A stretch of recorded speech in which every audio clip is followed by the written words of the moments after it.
In this video, we're going to create a Gantt chart using the BrightWork Reporter web part. First, we'll navigate to the page where we're going to place the chart. Then we go up to the page settings, hit Edit Page, and now we have a page with sections. We'll use the top row section for this report. I click on that, add the web part, select the BrightWork Reporter from the Reporter category, and Reporter web part from the part type. Then click Add to put it on the page. Now that we have it on the page, we can stop editing. We'll click on the Stop Editing in the top left. Now to configure the report, we'll click on the hyperlink inside the report web part. And now we start to configure the report. First, our data source.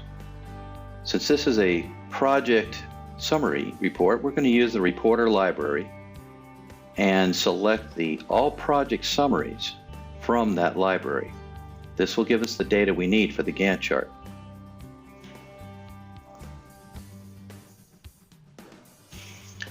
Next, to set the scope, we want to include all of the subsites underneath the current location.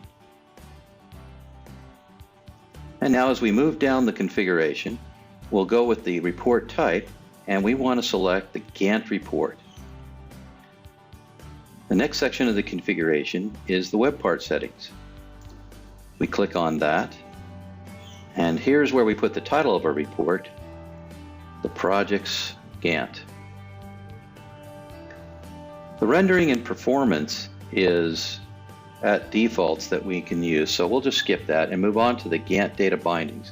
This is how we tell the Gantt chart how to present the bars for each of the projects that we're going to display here. So the beginning of the bar uses a start date, so we must define what column in the report we're going to use for the start date, as well as what column we're going to use for the finish date.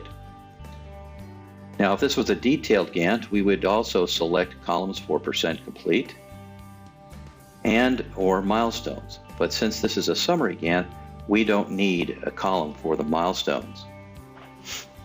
Same is true for the other Gantt fields.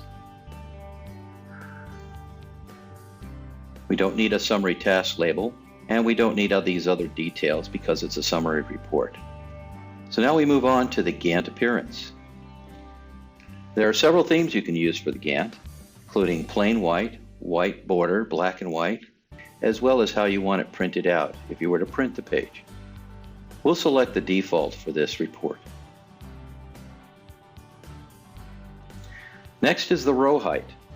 You can choose a height from 10 to 40 pixels, and 24 being the default, that's usually what you use. And the page options, I'm going to display all the items in a single page.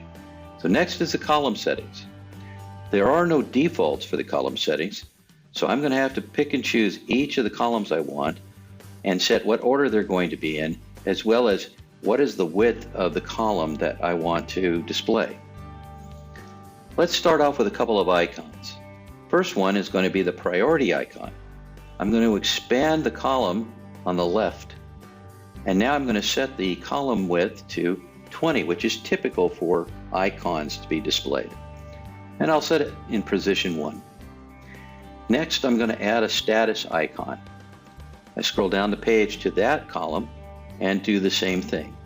Set it to 20 pixels, which is typical for an icon, and that will go into position 2. The next column will be the project name, and I have two choices here. I can either choose the project ID or the project link, which allows me to navigate to the site from the report. So I'll choose the project link, and since the names of the projects are a little bit longer, I'm going to make the column width of this one 350. This will go in position 3. Next, we want our date columns to appear. So we go to the start date first and select that.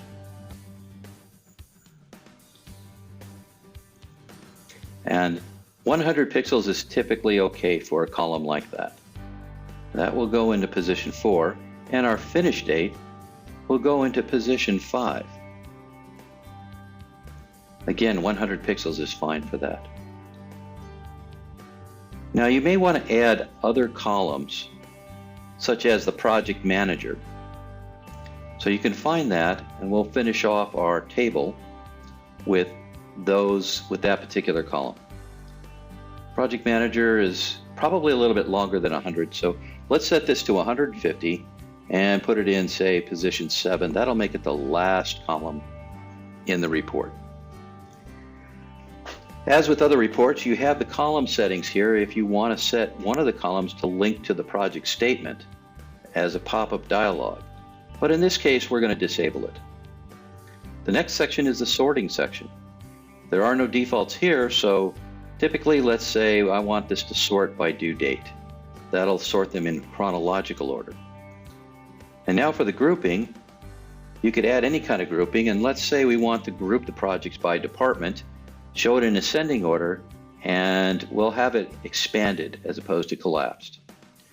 The final setting on the Gantt is the time window setting, and you could either choose a rolling scale from looking back a certain amount of time and looking forward a certain amount of time, or you could select all data.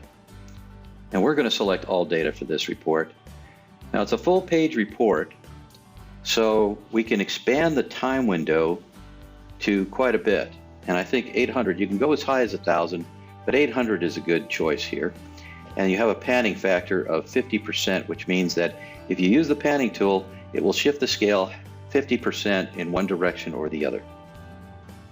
And once you're finished, you click OK. And now you have your project Gantt report.